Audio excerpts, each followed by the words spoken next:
Muito bem, boa noite. Como vai? Vai bem? Está no ar pela TV Pantanal, canal 22, programa Opinião dessa terça, 7 de fevereiro de 2023. Satisfação em estar de volta com você aqui. O Opinião está ao vivo e em cores, mais uma vez, né? Uma terça-feira.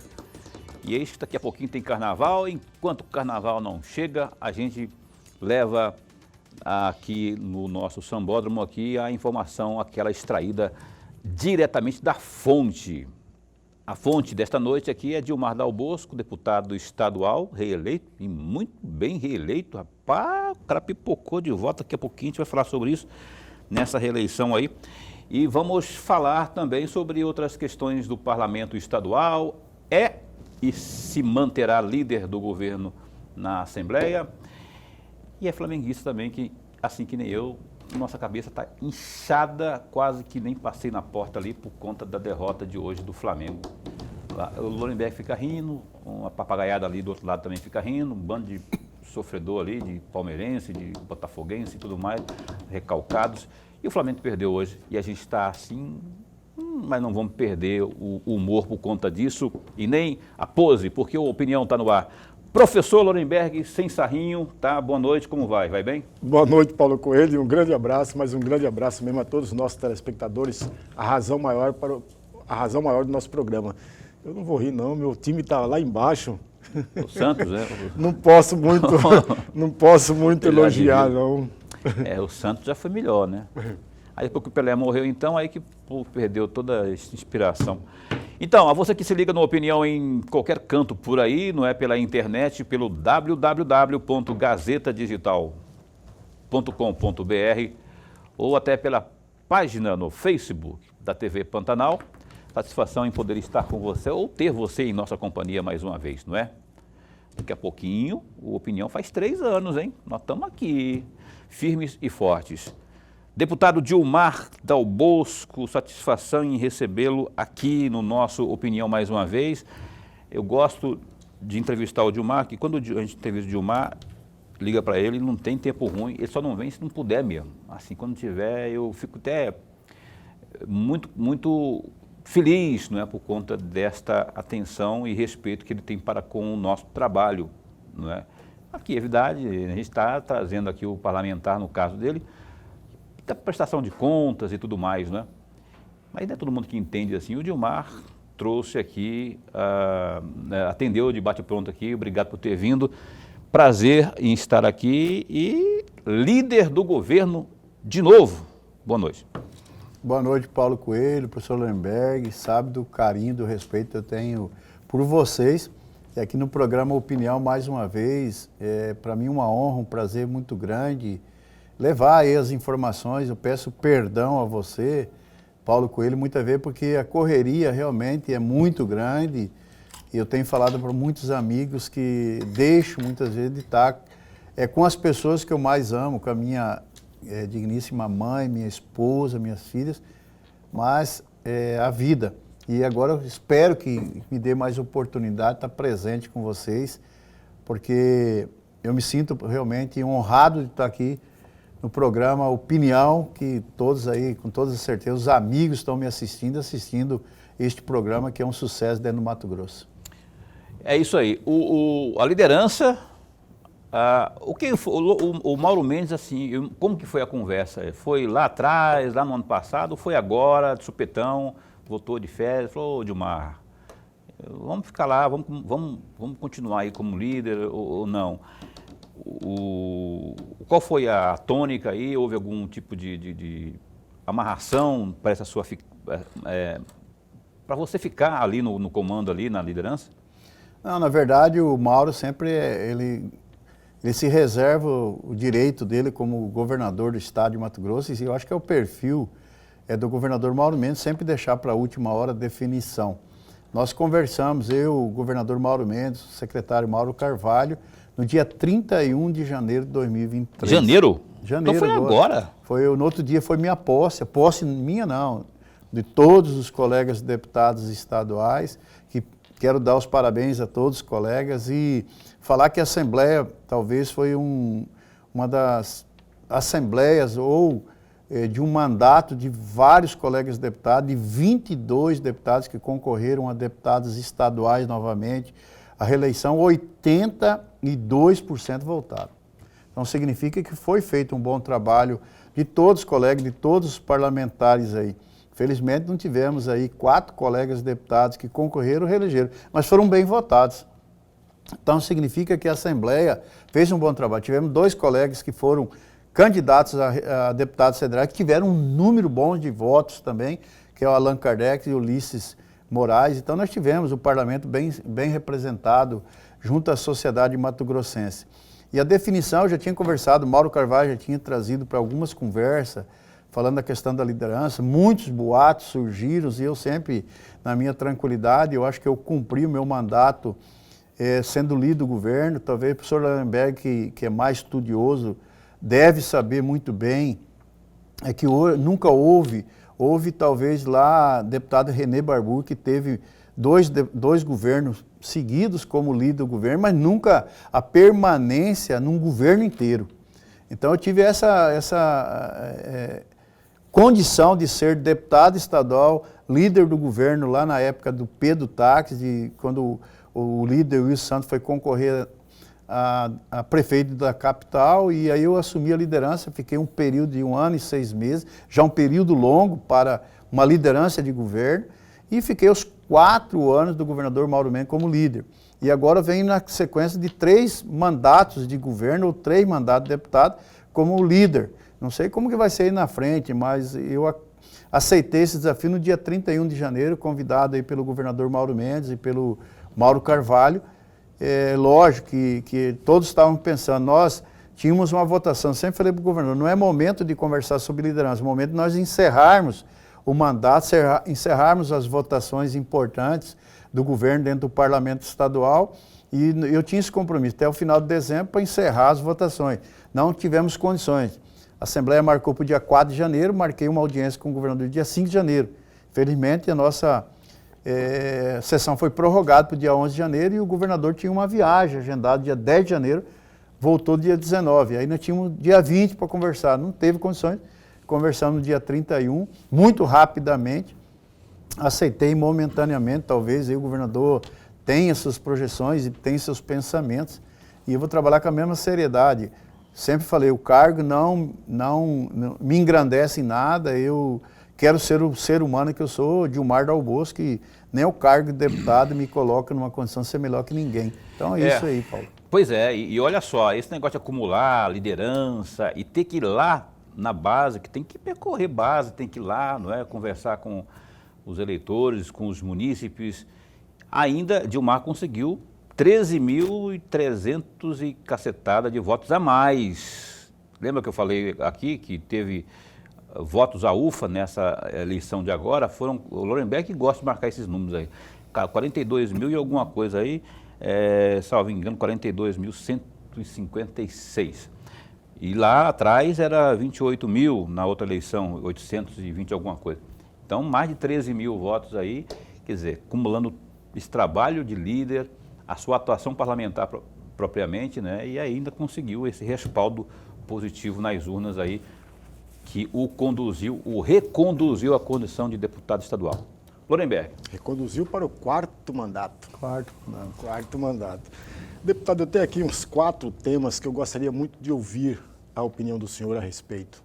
E o primeiro deles, aproveitando a deixa que o Paulo falou a respeito da campanha e dos votos, que foi uma votação expressiva mesmo e merecedora, diga-se de passagem. Uma chapa difícil, né? Muito difícil. União Brasil. Muito difícil mesmo. Deputado, durante a campanha, isso no mês de agosto, o senhor esteve lá em Nova Bandeirante. E em Nova Bandeirante, de acordo com o site Mato Grosso do Norte, do mesmo dia 23/8 do ano passado, o senhor chegou a afirmar: estamos trazendo mais para dentro da discussão a industrialização no Estado. Temos que aproveitar a nossa produção de algodão, já que não temos uma tecelagem dentro de Mato Grosso. E temos que trazer, sendo um foco do nosso trabalho, sendo um foco do nosso trabalho, fecham aspas. E aí eu pergunto ao senhor, deputado, o fator de industrialização de Mato Grosso foi tema esporádico ou quase nenhum momento na legislatura passada, ou foi uma discussão muito forte na legislatura passada, e qual é o balanço que o senhor faz dessa discussão? Professor Hollenberg, eu não sei se eu fui feliz ou não nessa colocação, eu sempre tenho colocado que Mato Grosso tem algumas características diferentes de alguns estados. Não adianta a gente sonhar em trazer aqui uma grande indústria de automóveis se nós não temos aqui como consumir a produção que será feita por essa indústria e a logística que hoje nós temos com a grande dificuldade de nós levarmos para os centros de consumo. Quando lá atrás, provocado pelo ex-prefeito de Lucas do Rio Verde, Marino Franz, da questão de a gente aproveitar a industrialização, trazer para dentro as indústrias de etanol dentro do estado de Mato Grosso, que nós começamos a discutir alguns modelos de mudança na legislação tanto ambiental, que exigia de uma indústria de etanol, o IARIMA, por exemplo. Hoje uma indústria de etanol é como um posto de combustível. Lá atrás eu sempre uso a antiga Brasília Branca do falecido meu pai. Nós trabalhamos com a legislação usando muitas vezes ali a bobina, o platinado, a lixa, para manter uma Brasília andando num trajeto. E hoje nós temos até o carro elétrico e vamos que um dia ter o carro voador, talvez, porque se não parar o engenheiro, ele vai sonhar de o carro elevado, como tem os drones.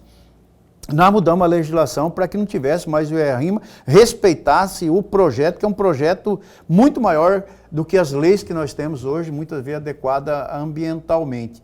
E aí nós mudamos essa legislação e mudamos o diferimento tributário para que pudéssemos ter preço competitivo do nosso etanol, do milho, mas também da cana que nós sempre tivemos aqui dentro do estado, para vender nos grandes centros, no Rio de Janeiro, em Minas Gerais, em São Paulo, para ter competitividade, que São Paulo é o maior produtor de etanol do país. E nós tínhamos que entrar com o nosso produto lá, porque nós temos indústria, mas não teríamos competitividade de preço. Então nós fizemos essa mudança e graças a Deus nós temos plantas instaladas, futuras plantas a serem instaladas, e quando nós arrecadávamos em 2018 382 milhões no etanol produzido dentro do estado de Mato Grosso, quando nós fizemos uma mudança, até falei ao governador Mauro Mendes, parece-me que nós vamos diminuir a 192 milhões só a arrecadação. E hoje nós estamos arrecadando mais de 1 bilhão e 200 milhões de reais nessa atividade. Significa que o Estado investiu certo, o Estado acreditou.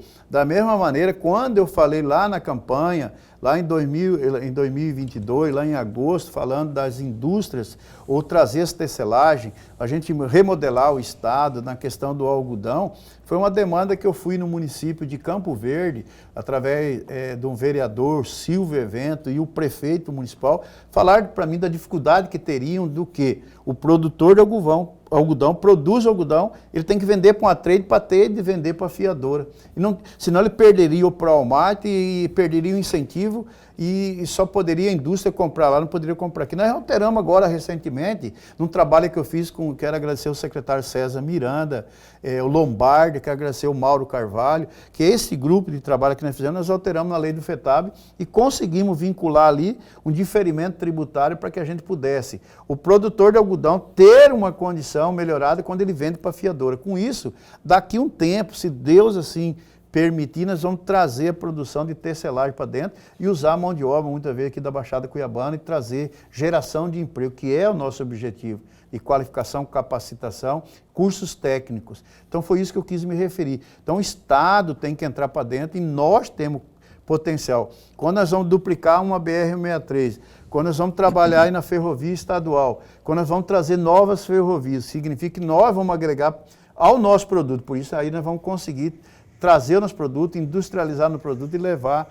para os grandes centros de distribuição e de consumo. Então acho que esse é o grande caminho.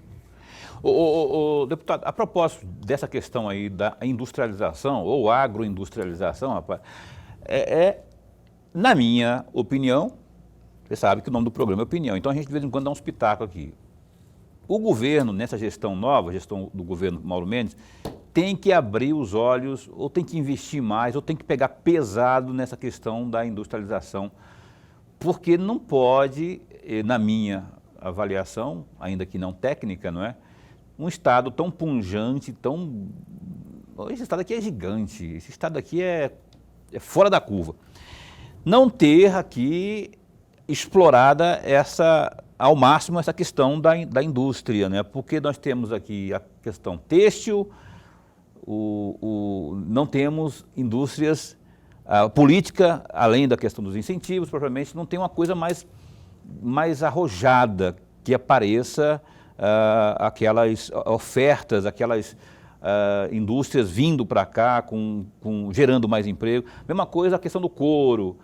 A questão do álcool, tudo bem, a gente sabe que está crescendo. Aliás, o que mais cresce, que tem crescido realmente, é isso. E outra coisa que eu acho que o governo deveria também se atentar nesse sentido, é essa que o senhor falou aí, a geração de emprego, mas a qualificação da mão de obra. Tem um apagão enorme aí na mão de obra que não tem sido suficiente. Acabei de ver aí a Ciência e Tecnologia anunciando aí mais de 1.000 vagas, não sei, para mais variados cargos aí.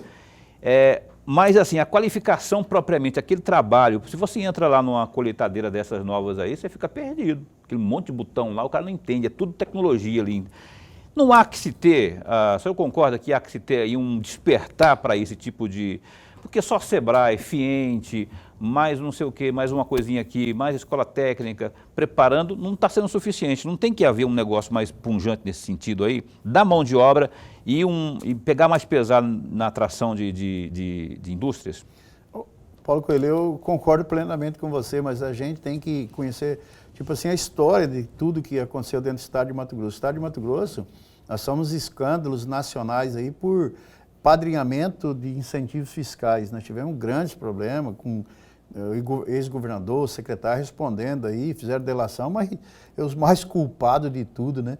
Mas aí você vê que o governo do estado pegou 2018, iniciando 2019, com déficit orçamentário só no exercício de 2018, mais de 2 bilhões de reais, acumulado quase 4 bilhões de reais. Você tem que recuperar o estado. O estado está num outro momento. O estado agora, com o novo modelo que nós aprovamos em julho de 2019, a Lei Complementar 631, que trouxe isonomia para você ter incentivos fiscais na suinicultura, na avicultura, na pecuária, você ter incentivo fiscal no comércio, tudo com isonomia, no setor atacadista, quer dizer, nós trouxemos para o setor frigorífico, então nós mudamos o modelo. Antigamente você tinha que ter apadrinhamentos de algumas coisas para você ter incentivos fiscais através do PRODEI, que hoje não, hoje é no sistema. 48 horas você tem o mesmo programa de qualquer indústria que tem dentro do estado, que tem um incentivo fiscal, ele vai ter na mesma cadeia, na mesma KINAI, ele vai ter lá o incentivo. Então nós mudamos muito, alteramos muito. O estado está no momento e nós entrarmos para dentro, sim. Nós temos hoje, dentro do estado de Mato Grosso, um estado de produtos alimentícios, como a suinicultura fortemente dentro do estado, mas tinha diferimento tributário diferenciado, 100% numa indústria. Foi corrigido isso? Foi corrigido na 631, trouxe a isonomia para 85% de diferimento tributário em todo o estado de Mato Grosso. Então você traz a competitividade, nós estamos passando por um momento difícil da suinicultura. Assembleia, nós vamos ter que fazer aí um fórum, um seminário. Hoje eu conversei com o pessoal da Crismate, da Crimate, que nós temos que entrar para dentro e fazer um seminário para tentar o povo entender o que está acontecendo no sistema da suinicultura. Nós temos a avicultura, como subiu os nossos insumos, o milho, o soja, nós temos uma dificuldade, então nós temos que entrar para dentro. Nós temos aí a pecuária fortemente, os frigoríficos passaram por dificuldade, a Assembleia entrou para dentro, o governo entrou para dentro. Então nós temos aí algumas coisas que o Estado melhorou. Então nós vamos, com toda certeza, trazer novas indústrias. O que eu falei, a logística nossa é diferente, nós estamos no centro do Brasil, nós estamos com dificuldade, então nós temos que entrar com algumas coisas diferentes, copiar, colar alguns incentivos de outros estados e fomentar aí para que a gente possa atrair.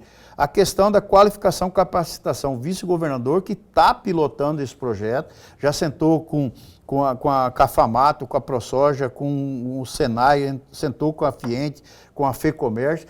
Além de tudo, o Senar, de todos esses órgãos, SESI, Senai, a qualificação dele, nós vamos trazer o que tem deficiência e o Estado vai oferecer esses cursos qualificantes aí, ou capacitação para que a gente integre. Nós sabemos que temos dificuldade hoje de contratar. As prefeituras estão perdendo maquinistas, operadores de máquina, para a agricultura. Então nós temos que entrar para dentro. Então esse é o momento. E nós temos aí um debate muito grande aí, que vai ter esse ano também, que é a questão do minério dentro do estado de Mato Grosso. Então nós temos que melhorar. Esse é outro assunto que a gente quer, inclusive, abordar no próximo bloco, porque eu vou atrelar esse negócio do minério com aquela questão dos aposentados lá, que deu uma polêmica só lá no parlamento.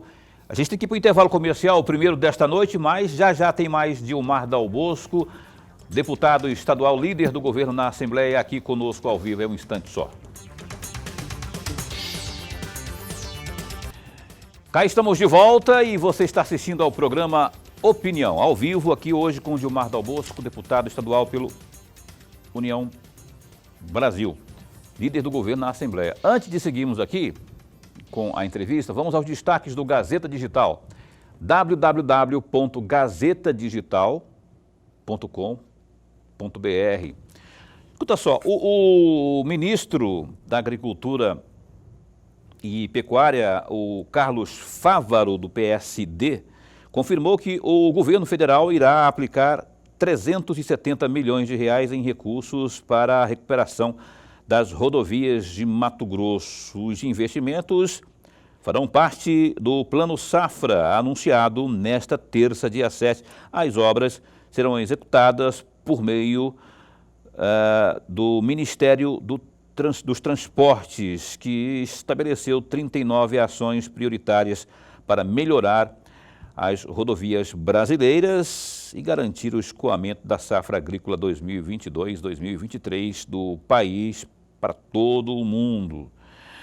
Estão previstas a retomada e também o início das obras de 51 quilômetros no contorno norte de Cuiabá e Várzea Grande, BR-163-364, a recuperação de 385 quilômetros na BR-364, que ainda terá mais 180 quilômetros de novas contratações. Já o Arco Norte, que é ali na BR-158, na região Araguaia, receberá investimentos previstos de 135 milhões e 600 mil reais na implementação e pavimentação do lote A. A pasta também incluirá a recuperação de trechos não pavimentados na BR-242, que são essenciais para o transporte da produção no estado. Ao todo, serão 2 bilhões e 700 milhões de reais em investimentos em todo o país. Então, em votação na manhã desta terça-feira, dia 7, os vereadores de Cuiabá, da Câmara, aprovaram o projeto que institui o programa Renda Solidária 3, Cuidando de Gente, que prevê pagamento de salário mínimo pelo período de 24 meses para até 320 catadores de materiais recicláveis que ainda atuam no aterro sanitário da capital. Durante a sessão, a defensora pública Carolina René Pizzini, que acompanha a situação dos catadores, disse que os mesmos merecem uma indenização, pois fazem um trabalho que beneficia toda a sociedade. Aspas, o serviço que os catadores fazem é um serviço público. Todos nós, ao final do mês, recebemos uma remuneração. Os catadores fazem um trabalho de limpeza urbana. Entretanto, por este serviço, eles não recebem ainda nenhum valor, fecha aspas, afirmou aí. O projeto é de autoria do Executivo Municipal. O auxílio financeiro será implantado por conta do processo de desativação do aterro, que já está em andamento e resulta em impacto direto na renda dessas pessoas. Gazeta Digital, ó, Gazeta Digital, www.gazetadigital.com.br. Essas aqui e outras mais, cultura, esporte, Flamengo, que hoje não se deu bem, bem pelo contrário, política, polícia, tem repercussão naquele caso que houve lá em Vera, não é? Do policial, envolvendo policiais militares, onde uma pessoa morreu por conta do enfrentamento com a polícia, enfim. Tem muita coisa no Gazeta Digital, é só acessar aí e se informar muito bem. Eu vou pedir para o meu caríssimo Lorenberg Alves, quer comentar alguma coisa dessas notícias aqui, Lorenberg? O prefeito fazendo uma graça aqui com o pessoal da...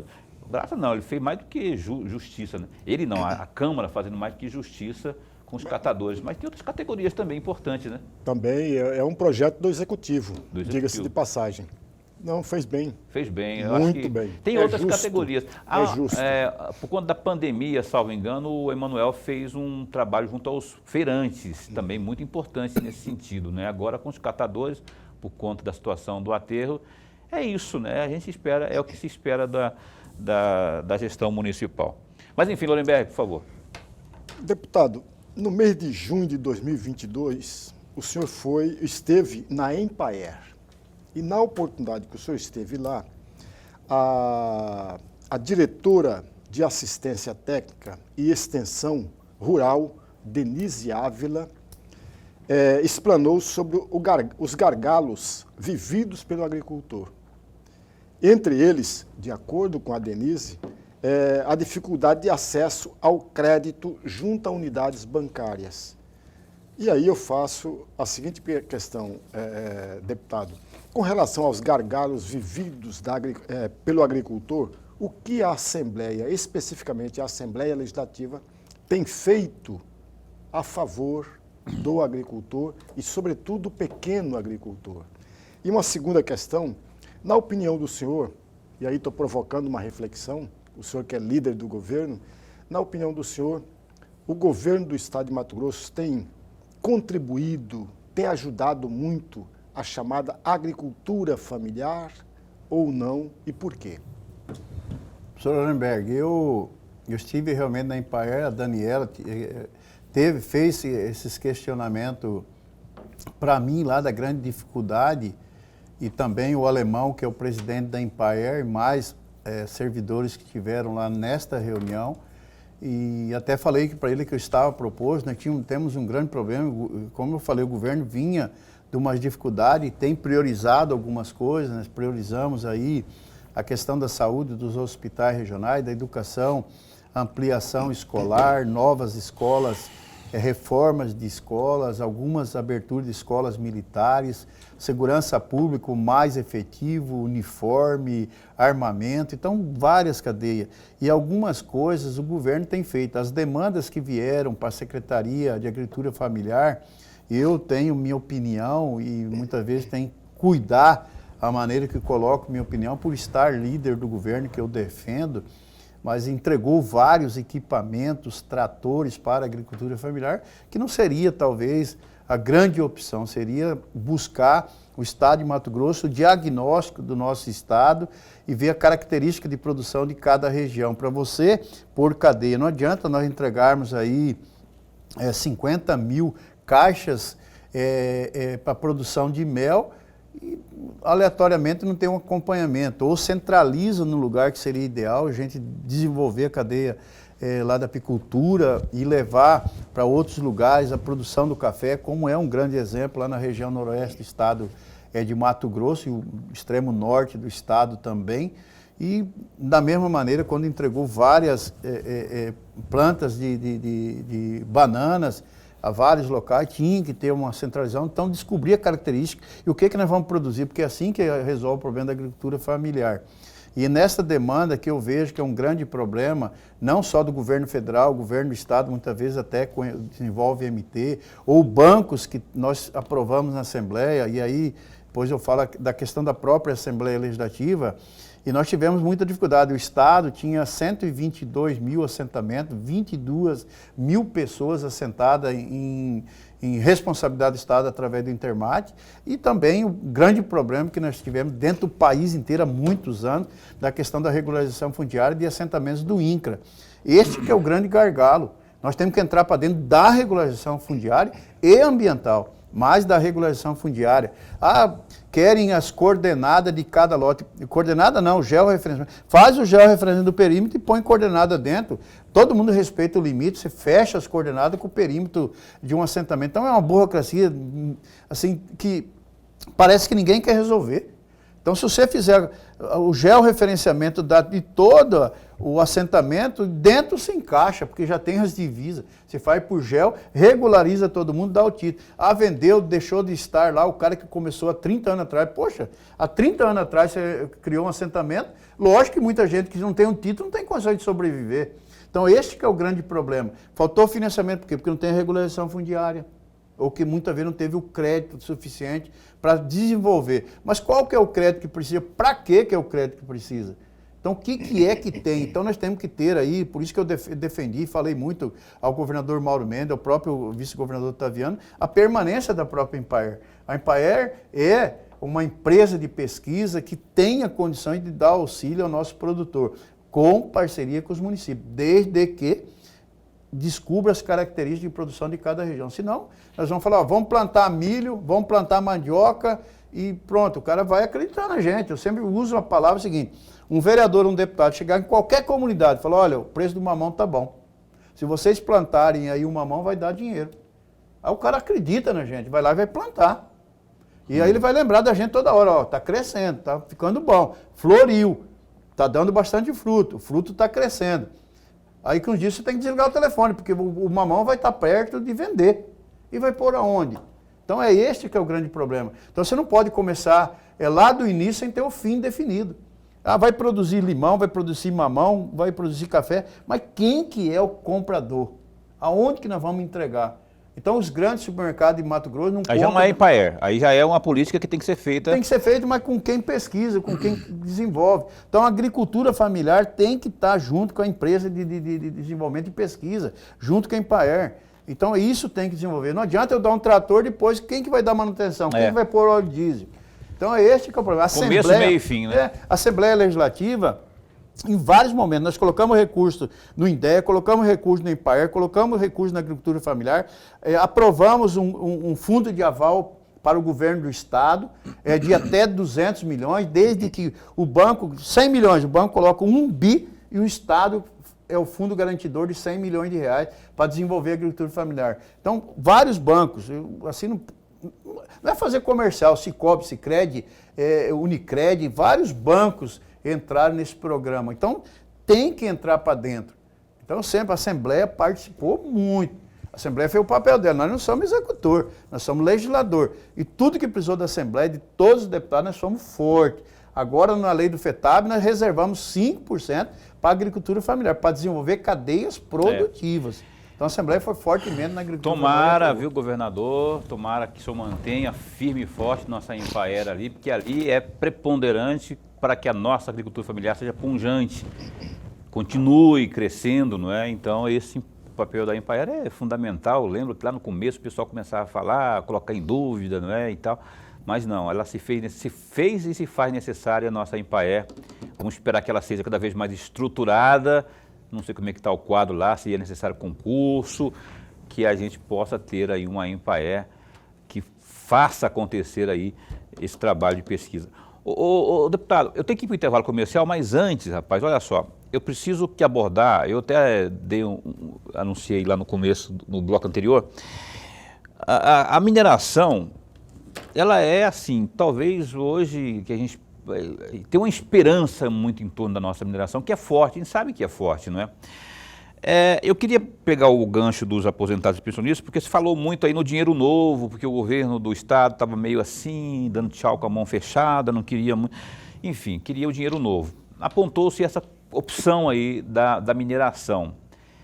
Avançou isso, porque os aposentados, poxa, sendo ali, tendo esse tipo de sobrecarga ali, de 14%, como é que está isso hoje? Como é que ficou encaminhada essa questão? Ou não vai ter nada a ver com mineração? Os aposentados vão ser resolvidos de outro jeito? Enfim, como é que está isso?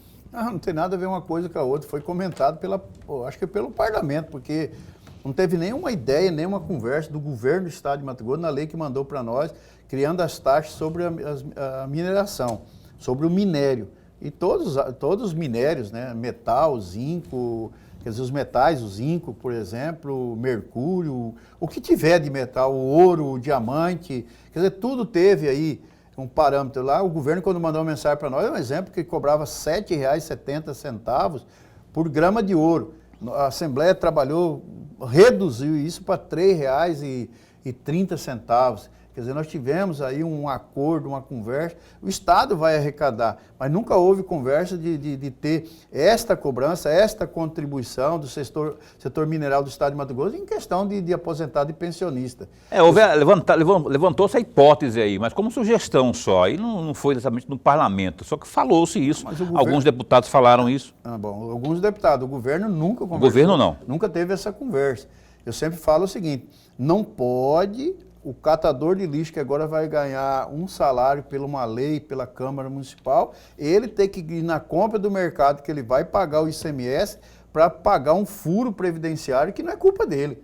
Então você não pode tirar dinheiro da população para você cobrir um furo que quem é a conta, quem tem que pagar.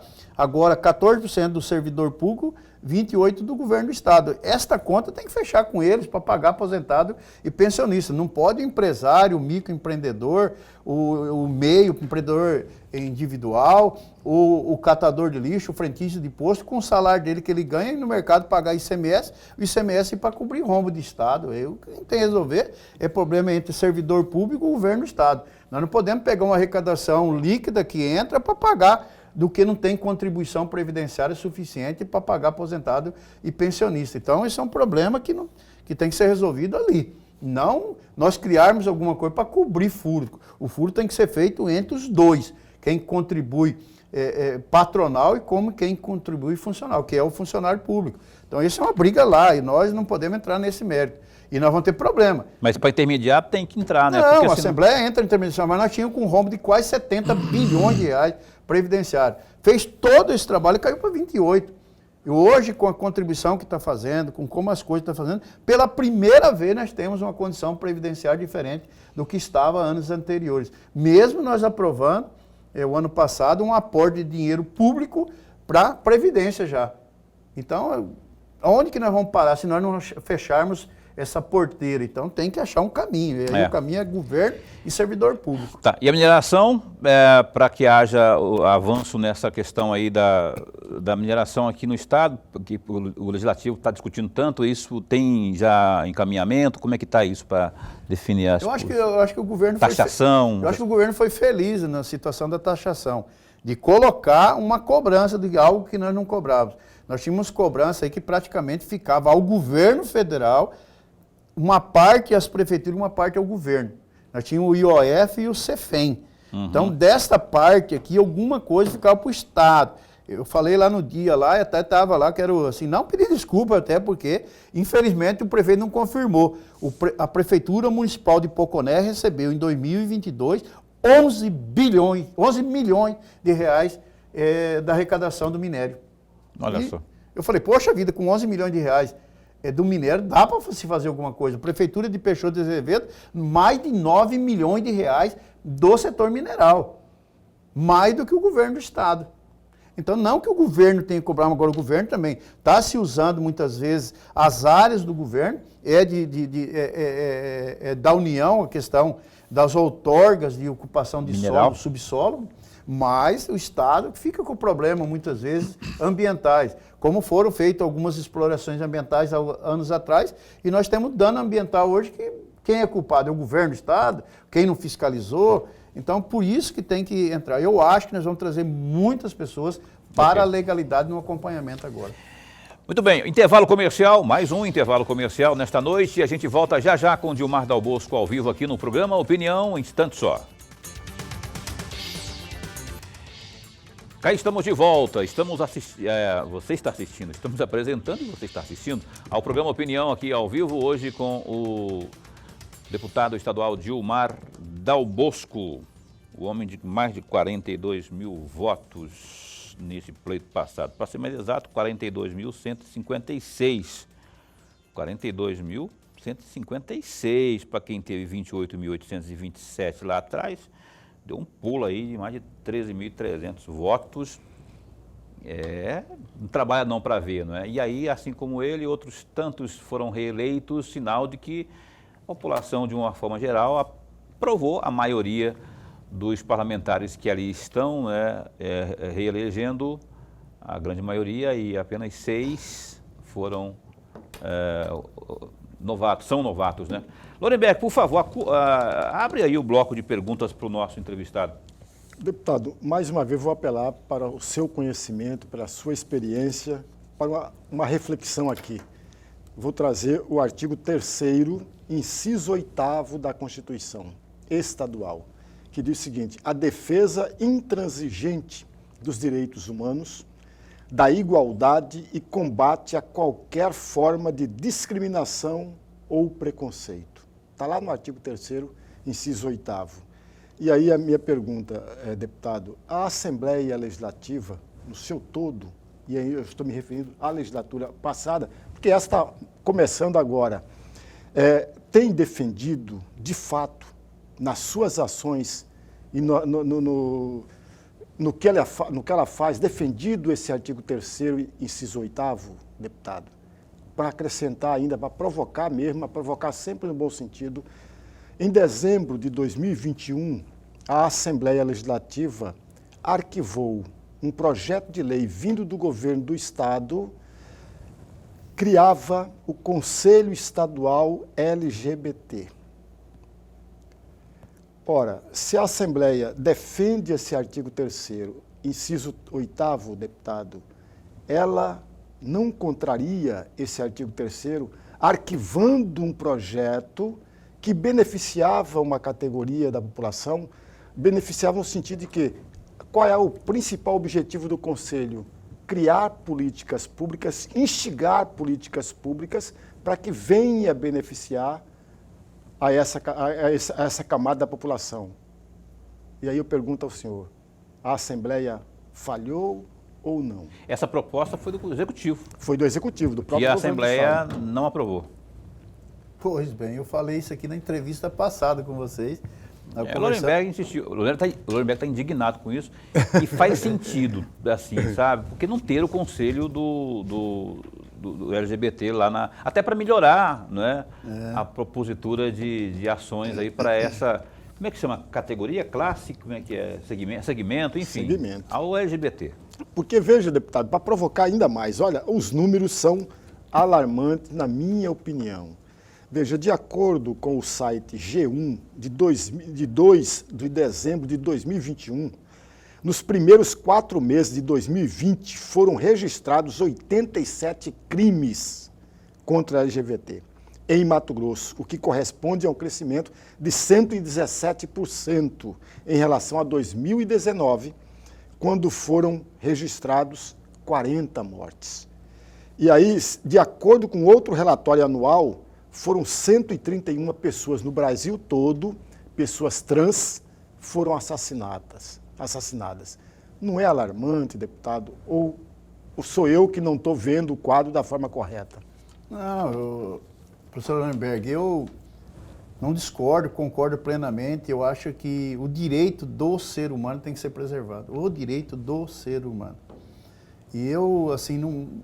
Quando nós analisamos, eu analiso que deveria ter o direito do cidadão, direito do ser humano. E todos nós ser tratados de forma igual.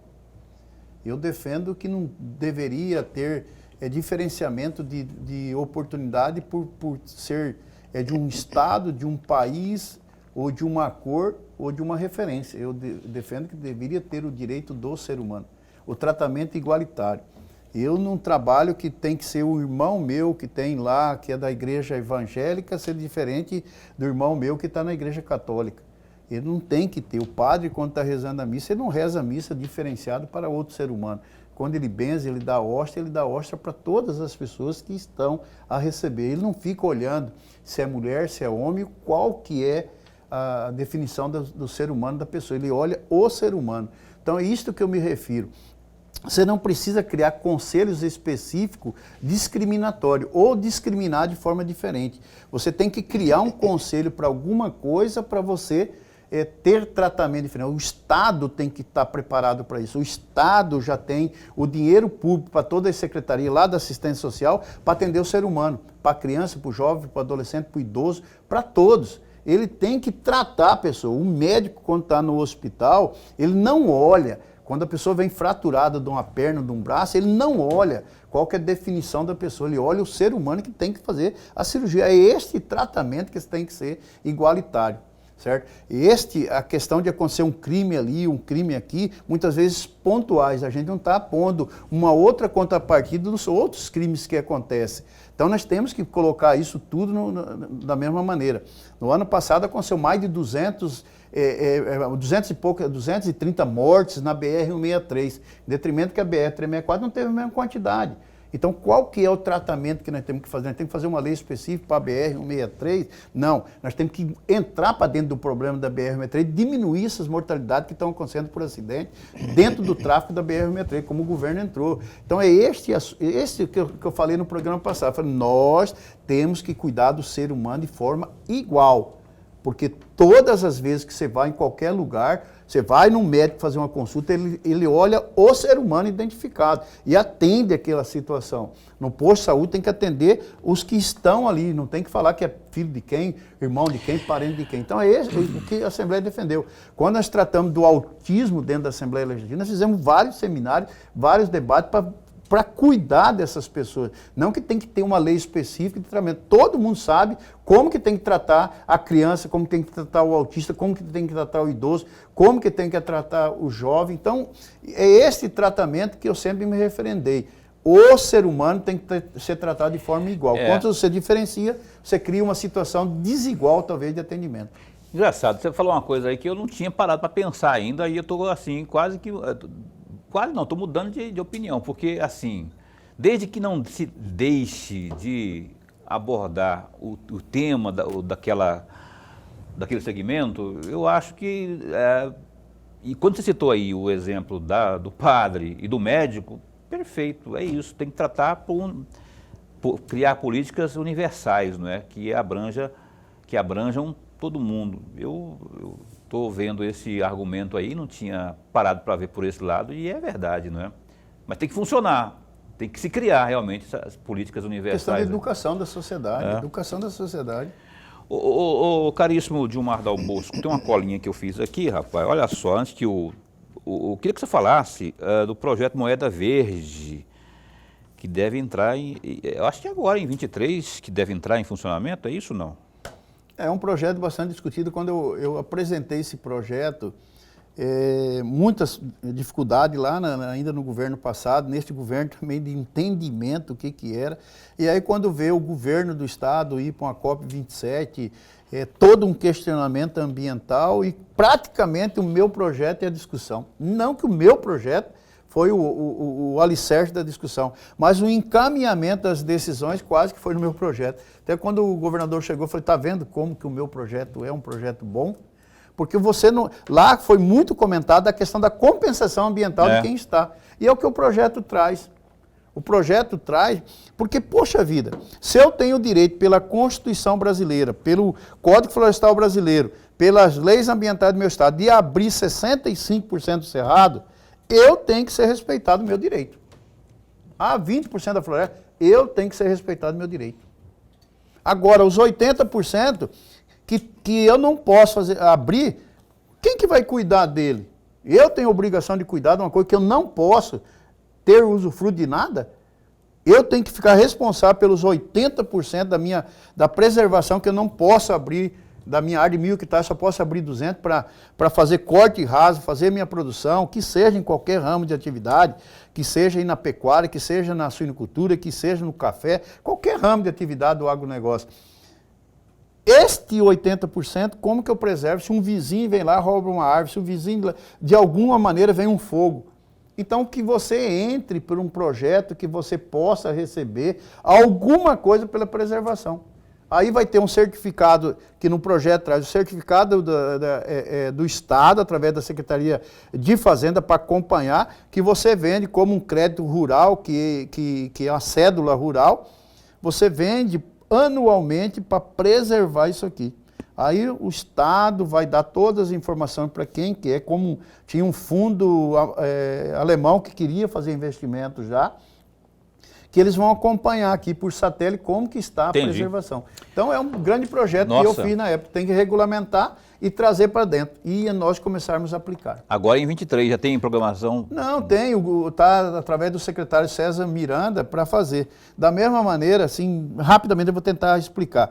Lá no Código Florestal Brasileiro, ele põe um marco de você fazer compensação de área até 2008. Até 2012 você tem que fazer reposição na área que foi tirado acima do limite permitido. A compensação até 2008, ela fala na legislação federal, e nós trouxemos para dentro do Estado, que pode compensar em qualquer local, desde que seja o mesmo bioma. Qualquer Estado brasileiro, fala na legislação federal. E nós até hoje não estamos aplicando, até hoje não aprovou o CAR, não tem o PRA e não tem a área para você comprar. Este projeto de lei dá a condição de você fazer. Então este que é o grande encaminhamento. Aí. Olha só, caminhando para o final aqui, caríssimo, eu gostaria que o senhor falasse sobre as emendas parlamentares impositivas, né? Porque muitos deputados colocam muita força nessas emendas aí, porque elas atendem grandes regiões. O senhor, por exemplo, eu queria até que o senhor falasse a respeito, né, das suas emendas, que eu sei que grande parte, a maioria pelo menos, foi destinada à região norte. Queria até que você desse uma pincelada sobre, assim, para onde foi o grosso das suas emendas e o que ficou acertado para esse novo mandato do Mauro Mendes quanto às impositivas. Veja bem, Paulo Coelho, no mandato, na legislatura passada, no governo do Pedro Tagle, no governo Silval, que eu estive deputado também, e até 2019 nós não tínhamos pagamento de emenda e nenhum governo anterior pagou emenda parlamentar para nenhum colega deputado. Nós começamos a regularizar dentro do governo Mauro. O Mauro começou a cumprir com o que está na Constituição do direito nosso de 1% da receita corrente líquida da gente pagar, de ser emendas impositivas aos parlamentares. Então nós começamos já em 2020 algumas coisas, 2021 já começou a regularizar e 2022 pagou quase que na totalidade para todos os colegas deputados e esquecendo, porque eu sempre falei para o governador, isso é líder e a legislação é clara, ela tem que ser paga para deputado de oposição e citação, é para os parlamentares e isso foi feito. Eu destinei emenda, como destinei aqui lá para a guia, emenda parlamentar para a academia ao ar livre, coloquei lá para a igreja Nossa Senhora da Guia, que é pela cultura, que é um patrimônio histórico do estado de Cuiabá, como coloquei emenda em Poconé, Livramento, coloquei lá em Primavera do Leste, coloquei emenda para Barra do Garça, coloquei para a região oeste, para a região sul, coloquei o maior peso lá no Nortão. Né? Também, mas só que não só para a região norte, mas estão sendo efetivados. Até esse dia um colega deputado foi questionar, eu fiz questão de ligar para ele e o Mauro sentar com o secretário-chefe da Casa Civil para ver como que estava, porque ele falou, você deve ter pago todo. E infelizmente ele foi mal, assim, o pagamento das emendas dele foi superior às minhas. Eu falei, pois você está vendo como que é? Então o governo está cumprindo, Paulo, e com isso os deputados, por isso que talvez os 80%... Qual que é o valor mesmo? Hoje dá 10 milhões e 400 mil. Deputado, a última pergunta aqui, agora com a mesa nova lá, como é que está a questão da distribuição das comissões lá, né? CCJ fica com quem? Fica com o senhor? Fica com quem? Como é que está? Porque o pessoal está se organizando pela força que cada partido tem, enfim, cada bloco tem. Como é que está isso? Não, você vê só que eu não quis nem questionar quando mudou o regimento interno, falando que líder do governo não pode ser mais presidente de comissão. Eu não quis nem questionar. Eu acho que ali, não sei se foi ciúme, o que aconteceu dentro do parlamento. Eu falei que é passageiro a questão de ser líder do governo. Então, é um tiro no pé de quem vai ser o próximo líder, talvez, do governo. Eu não me preocupo com isso. Eu sempre ajudei o parlamento, participando de comissões. Quando eu entrei no primeiro mandato, de 13 comissões, eu participei de 9 como titular. E depois fui diminuir um pouco, mas sempre participei efetivamente. Eu fiz audiência pública, inclusive de metas fiscais, sendo suplente de uma comissão dentro de uma van, porque não tinha nenhum colega deputado para presidir. Eu presidi dentro de uma van para ter abertura pelo um parlamentar. Então, nós vamos discutir, eu acho que está sendo discutido, está sendo montado os blocos. Amanhã tem uma reunião no Colégio de Elite para definir. A Comissão de Constituição e Justiça é uma comissão bastante debatida lá. Eu falei hoje ao presidente da Assembleia, como fizeram aqui lá para não ser presidente, falei, olha, eu vou fazer questão de não participar de nenhuma comissão, que eu acho que eu produzo para a Assembleia participando de comissão. Debato muito, trago por mérito as discussões, mas para talvez aí falar que não precisaria ter comissão, não vou participar de nenhuma dessas comissões neste ano de 2023, deixando a oportunidade aos outros. Espero que eles também façam os encaminhamentos e participem das comissões. Tem comissão na Assembleia Legislativa que não tem reunião e não participam, não vão à comissão. Espero que em 2023 seja diferente então. Tá, tem ciumeira lá na Assembleia. Pensa que não, só marido e mulher? Não. Gilmar Dal Bosco, deputado estadual, muito obrigado de verdade por ter vindo mais uma vez ao programa Opinião. Esse espaço continua a postos para bem informar, não é? E tendo novidade lá, a gente está aqui, como eu falei, a postos para levar ao nosso público, nosso telespectador, as informações lá do Parlamento. Obrigado. Eu que agradeço, Paulo Coelho, ao programa Opinião, o professor Lohrenberg, eu sempre tenho elogiado o professor Lohrenberg o foco nas perguntas, engrandece muito talvez o programa e a gente não estava preparado, mas sempre estudando e estando atento a tudo que acontece no estado de Mato Grosso. Agradeço muito aqui, para mim é um prazer muito grande participar de duas celebridades e pelo respeito que eu tenho por vocês. Muito obrigado por essa oportunidade. Obrigado, Gilmar Dal Bosco, deputado estadual, líder do governo na Assembleia, não é?